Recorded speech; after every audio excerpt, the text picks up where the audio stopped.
For free. Hell Week is over. Hell Week. You know what it is? What I was saying to you before is life goes back to what it was, just with the guilt, minus the guilt. Yes, I agree. But now I think, our priorities are clear. All that garbage we're doing at uni, The time wasters. now we're doing the real work. All right? Yes. What I do find annoying is when you're in the middle of your study break, Sheffield Shield is never more entertaining than the middle of exam block. Oh, yeah. Like, I'm like, I have to watch, this random South Australian bowler. Yeah. Go against some random from Tasmania. This is such a good battle. Is so interesting. Yeah. No, the test is coming up. I've got to watch it. I've got to be prepared. Because I got to see, if another bowler goes down. Yeah. Who's next in line? Exactly right. No, but look, Jet exam block was so horrible. It actually took a pretty huge toll on me. Like I'm such a mentally weak person. I've discovered. I do want to congratulate you. I reckon this is the hardest I've seen you study. Like you were the most locked in. Yeah, that's the hardest I've ever worked. I would have liked to be finished before I went down and saw Oasis on the 4th. Yeah. I actually never asked you because I was waiting to ask you on the podcast.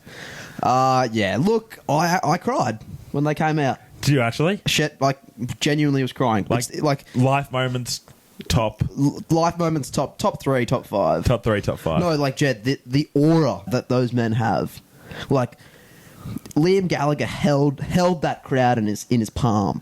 You know what I mean? Okay. Just the energy, he's just such a wanker. Well, who's the main guy? Liam Gallagher. Liam, and the other one is he more Noel. quiet? Yeah, but Noel's he's the catalyst of the band. He's got the he writes the songs, he plays the guitars, and then Liam's the front man. His voice isn't even that good.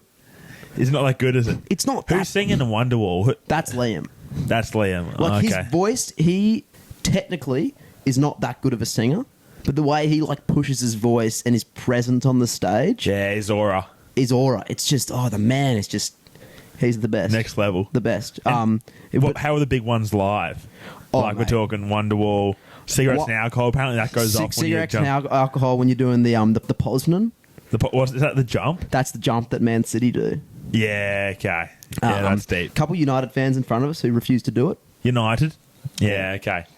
I'd love to get on to Derby Day weekend when we made that really successful reel. Well, run me through it. It was a great weekend. I have to say, after going to Melbourne, you're honestly embarrassed about Doomben and Eagle Farm. The dribbliest thing. So you're there. I saw Will Ashcroft the night before, said hello. We were on the first train there because we got sent out by the parents. They're like, you need to get a seat early. And I'm a rookie here. So I'm like, okay, I want to live up to the name, but why are you sending a rookie in to go find the best seats? Yeah, you'd never been to Flemington before. So I'm going there. I'm like, I'm going to be up against some oldies. I don't want to push them too hard. I'm there with my friend Joa. And then we're going... Mum and Dad sent us on the first train of the day because they famously don't open the gates to the first train. And me and Joel were like, we're going to be smart about this. Everyone who's there at the train early, is crowding around the doors. They're first in, first out sort of stuff. The people who are there on the first train are there for the same reasons. And this train is pretty packed. So we're like... Everyone in their fineries, of course. Everyone in their fineries. It's so nice. Yeah. So we get there. I'm like, we're going to be smarter than the group here. Let's be last on. That way we can wait at the door. Oh, genius. There was basically no room for us to get in at the door because no one pushed down because everyone was trying to be off quick. So then we're like, we squeeze on and we end up getting pushed by the older people just from experience down towards the middle. No, this is an absolute shocker. Yeah. And we're planning to walk out the same door we've walked in. Traditionally, how that works at train stations. Turns out, the experienced heads there know what opens on the other side when you get to Flemington Racecourse. No way. So they were all waiting there. So you're doors open, you run into the gate, and then we're in the back of a group, and finally get through the turnstiles, and it's just mayhem. People running. It's like the Titanic. There's violins actually playing on the foyer as you're running in there, and these oldies going around. Yeah, palmed. Do I push around this oldie? Because if it was a youngster, you'd push around. The thing is, they'd push around you, Jed. They'd push around us, and if I push around him, is he going to fall down the stairs? That's a casualty of battle. That is and that's a lacked experience. So I was in charge of the new grandstand, and I had an absolute shock. I ran there, but I was too late because I didn't push past people. Found nowhere. Lucky Joel went to the old grandstand, found a good spot right next to Bart's Bar. It, like, honestly, like, massive grandstands. Yeah. Like, makes Eagle Farm embarrassing. Yeah, it looks small. Doomben is, like, honestly, may as well just be a tent on the side of a road for what it compares. But It's it was humble hectic. though. It's a humble course. The Brisbane ones. Yeah, you realise how humble it is. But it was a great day. Went down to the story of the reel. So in the morning we're like, oh, how great would it be if we see Billy today? Because of course we know that Billy Loves horses. is going to be there because I've done my research. You know, I've seen the J-Mac talking about how Billy's going to be there today. So then I'm like, how great would it be if I see Billy? Race 2 or 3 comes around.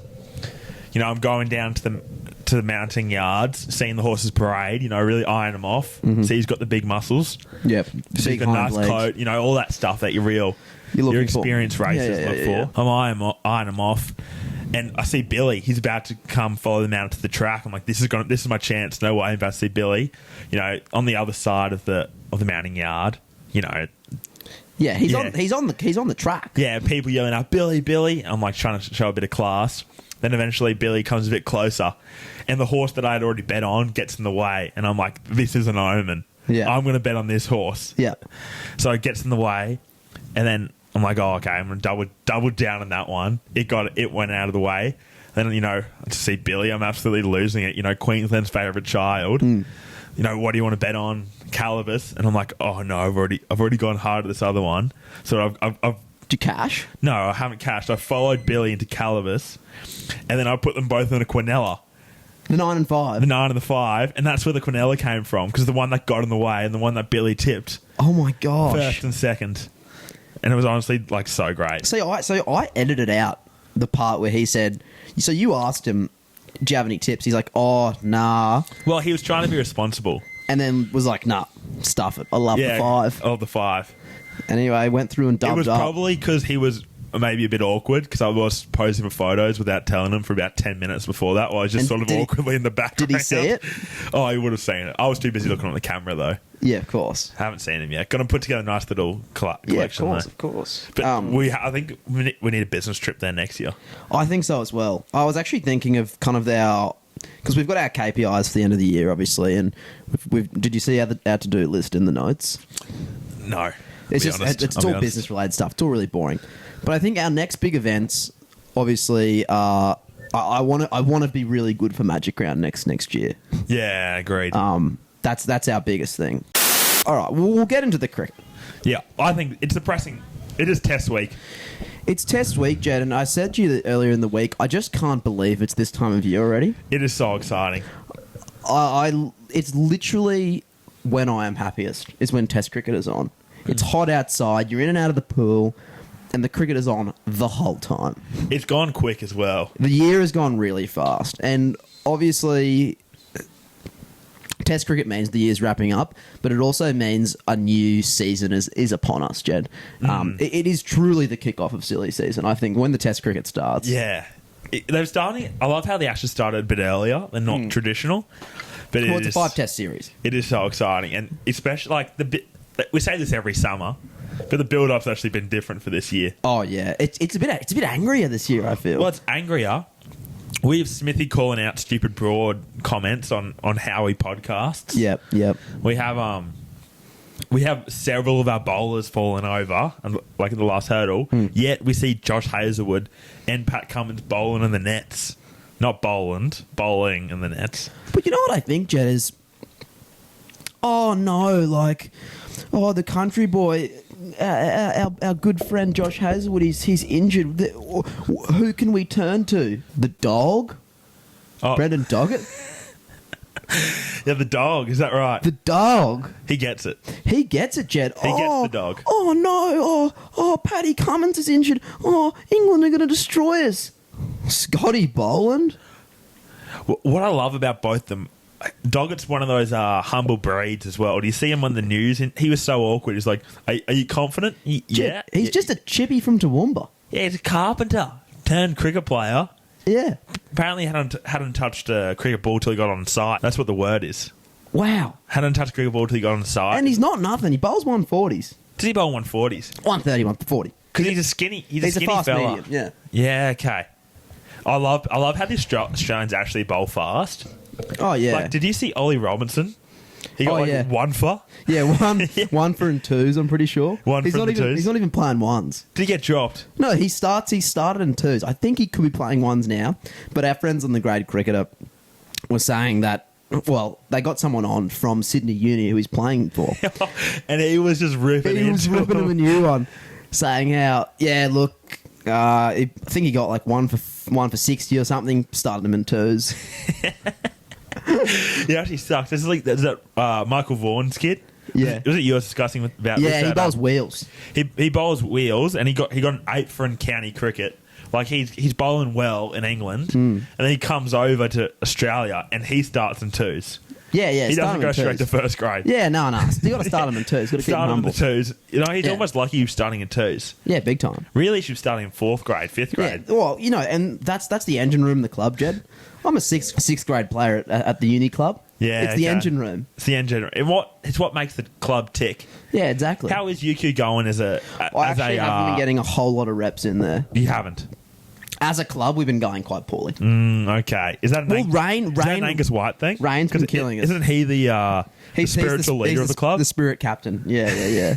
And what you're saying, the club hasn't got much connection going on. No. The thing is, Jed, there's so much connection. Like, it's such a tight club, very tight knit. And maybe I'm not the one to comment on this because are you saying you're not in the circle enough yet? I'm not in a circle enough. I'm not. I haven't been to training in 3 weeks because of exams. But you got a podcast that gives you rights to comment on anything you want. Yeah, anything I want whenever I want. Yeah. You know, because we've got a platform, Jed. Yeah. As a cricketing mind, you play cricket. You know what it's like to be out in the middle. What are we doing with that side? Are we putting two? Because the way I see it, tell me you see something else. We could rock Usman and Jake Weatherald at the top. That pushes Marn to 3, and then the general progression. And then that way you could fit in Scott Boland and Mitchell Stark, plus Bo Webster and Cam Green. Or you could drop Bo Webster or Cam Green, bring in a bowler, and move Marnus up to the top of the order. So the way I see it, Jed, and I see it very similar to that, is with Hazelwood gone, the question is, do you let Green and Big Bo Webster, the slug... The slug, from, where is he from? Snug. Snug, okay. Can they split the bowling load? I don't think they can. I think it's more we don't need 2 all-rounders. No, we don't. There's room for 2 all-rounders if they're both batting well. And Slug got 13 and 7. Well, 13 and 7. He did get a fifer. I think he got like 6-4 or something. What I find so funny is he got a fifer, and all the chat was just about, oh God, Cam Green looked good for his 1 wicket. Jed, he did bowl 3 maidens. Did you see how heavy his bowling was? Like 142, 143. The extra bounce he's getting out of that pitch. It was a heavy rock. It's a heavy rock. But I think Marn has done his best work at 3, and in the Shield season leading up to this Test match, has performed at 3. Now, why would you throw a spanner in the works and change that? There's a spot for an opener. The whole criticism in the last 3 years has been Australia doesn't pick openers in an opening position. We've got an opportunity to do it now. I've got money that Jake Weatherall will score a 50 in the first innings, and that is not me jinxing him, Jed. That's me backing him. See, that's why I refrain from gambling on cricket, because I'm worried about the jinx rule.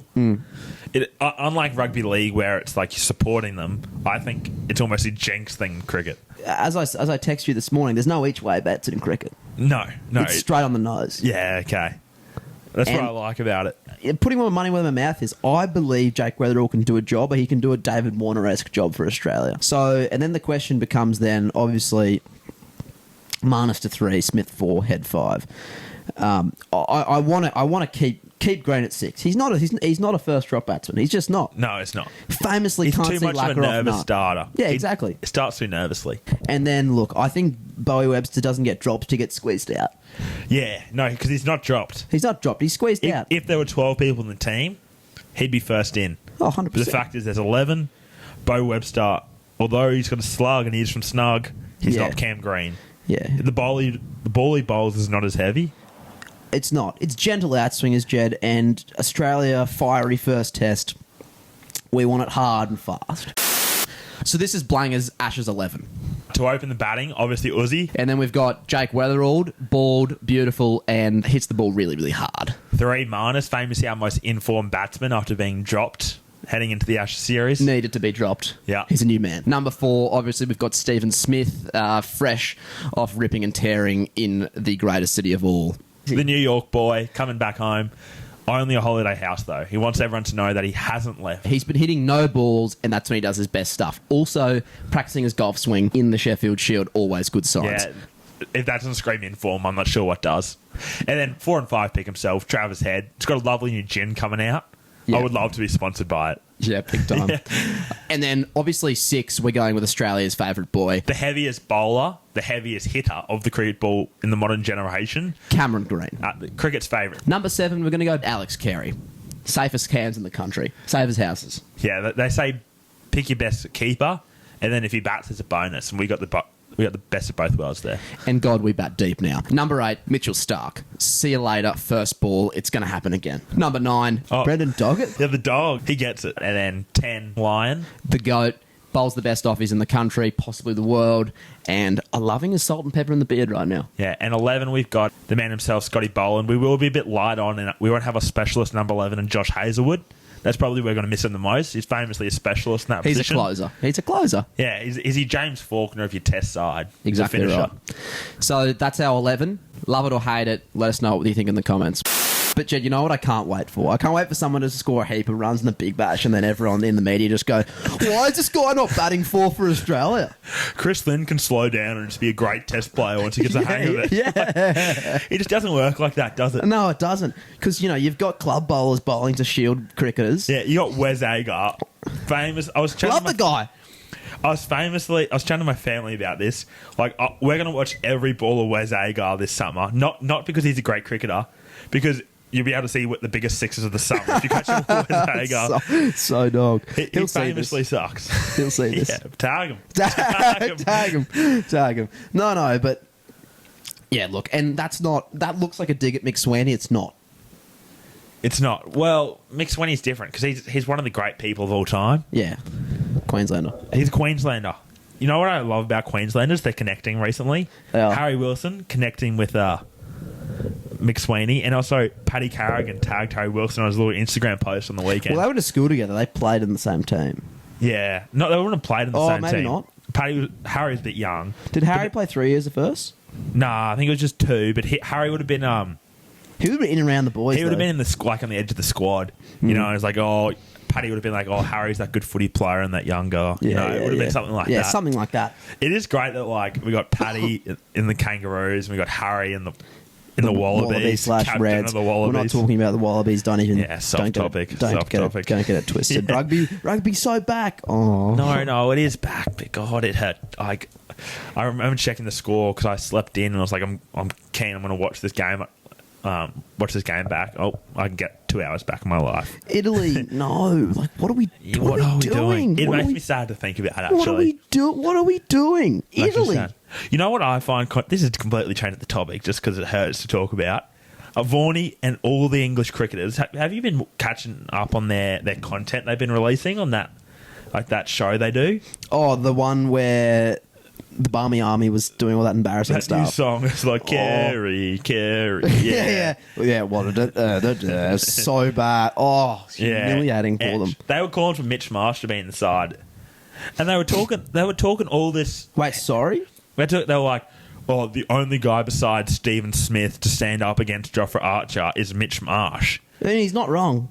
Well, it's not wrong, but also Jofra Archer is not the player that everyone describes him to be. He's played like what? I think he's played 17 tests, something like that. Yeah, since that game, he's done nothing in the test arena, and yet Vaughan is like, if he gets his tail up, the Aussies will be in all sorts of trouble. If he gets his tails up, he'll just get injured again and not play for the rest of the season. Yeah, God forbid. What rivalry between Smith and Jofra? Jofra never got Smith out once. Yeah, and the only rivalry that became was only initiated by the awesome series that Prime put out. There was nothing even before that. No one knew who Jofra Archer even was before the test came out. And... I think Smithy, did he score a double century in that test match, or was the test match before that he was in the head? Maybe it was the test match even before that, Jed, but from memory... Where was Jofra then? Where was that rivalry going on there. And from memory as well, I think Steve Smith put it pretty plainly. Joffre's never gotten him out. Never got him out. Oh, There's no rivalry. It's no like tit for tat where like, you know, Smithy scores a boundary and then Joffre takes us off peg. It's just not the case at all. Hit him in the head only because Smudge was on what? 85. He'd been out there for ages. It's low light in England. It was the second innings, wasn't it? Yeah, second innings. It was low light. You can't even see the ball. They shouldn't be playing with a white. It was unsafe. The lights were on. If that was a Big Bash game, they'd call it an unsafe pitch for not playing on this today. Anyway, it's ridiculous. So, look, I'm so scared of Joffre Archer. Genuinely, Mark Wood is actually someone who I feel more uncomfortable watching Australia bat against than Joffre. And as well, they're both just so injury-ridden. Like, I'm not concerned at all by both of them being in the team. Mark Wood was like, oh, if I'm feeling good, I'll hopefully get 3 or 4 tests out this summer. Why don't you play the whole 5? Because you can't. Ever heard of a hyperbaric chamber? That's how you recover. Yeah, you heard of a sauna? Heard of hot-cold therapy, bro? Hot-cold therapy? Yeah, ever heard of a massage? They're the biggest bunch of pretenders ever. I can't wait till we just absolutely punish them for 5 tests straight. Yeah, and be like, oh, Joffre just didn't have the right conditions. Well, it seemed to work out for Mitch Starc. Yeah, look, and you know what? I'm just lost for words. I hate him so much. I can't wait to pump him. Yeah, I'm so keen for this summer. Yeah, it's going to be rough. It's the worst side since 2010. Well, that's because you're just hopeful that you're actually going to win a test match. No one in this side's won a test match against Australia. No, not yet. Even Joe Root. Not even Joe Root, who's been playing. But Joe Root famously can't score runs out on the subcontinent. No, well, I wouldn't quite say we're subcontinent. Yeah, I'm just trying to throw some more shade. Yeah. And then who's their premier spinner at the moment? Joe Root, who got pumped for what? He got 1 for 120. Yeah, and Ben Stokes to the second team. Ben Stokes got an embarrassing 6-for. Ever heard of an embarrassing 6-for? Yeah, I don't think so. When you get your head in your hands because your second strength team is pulling all the short ones. Yeah, it's ridiculous. They're a bunch of pretenders, Jed. I'm so sick of them. We're going to pump them for 5 tests. I'm going to love every second. Yeah, it's going to be great. It's one of those things where sometimes you feel bad if you're smashing a side which hasn't got the same resources or something as you, but it's not the case here. But their schedule's so full. Yeah, what would you do to prepare better for this? Or maybe win a test match? Yeah, maybe don't play golf 3 days out from when you're supposed to be playing. Yeah, and hide behind bushes when the camera gets put on you. Oh, yeah. Lots of content will be coming out across the next few days. That was a good little set there. Yeah, I'm happy we got this out because I hadn't pooed on English cricket enough there. Yeah, no, I hate them. It actually would be kind of funny to see them get riled up against something else this series. Oh, yeah. I hope there's something else happens. Yeah, Australia just too good. You know what? It's not talked about enough. Ben Stokes, that stupid when he's trying to throw it in the air and he dropped the catch. Oh, yeah. He knew it wasn't out. Yeah, he knew it wasn't out. Idiot. He's like, I purposely dropped this because I'm actually going for New Zealand, where I'm from. Yeah. New Zealand born and raised, pretty much. Just moved over to England so maybe he can get picked for his international side. Yeah. He's almost as... I mean, Jed, he's almost as English as you or I. Oh, I hate England. I hate New Zealand. I mean, I'm a quarter Kiwi. It runs in my veins. Yeah, I honestly don't respect that at all. That's okay. I don't respect that at all. I'm sorry. I'll just tell you the truth. No, that's all right. I give it real. Yeah. Okay. That was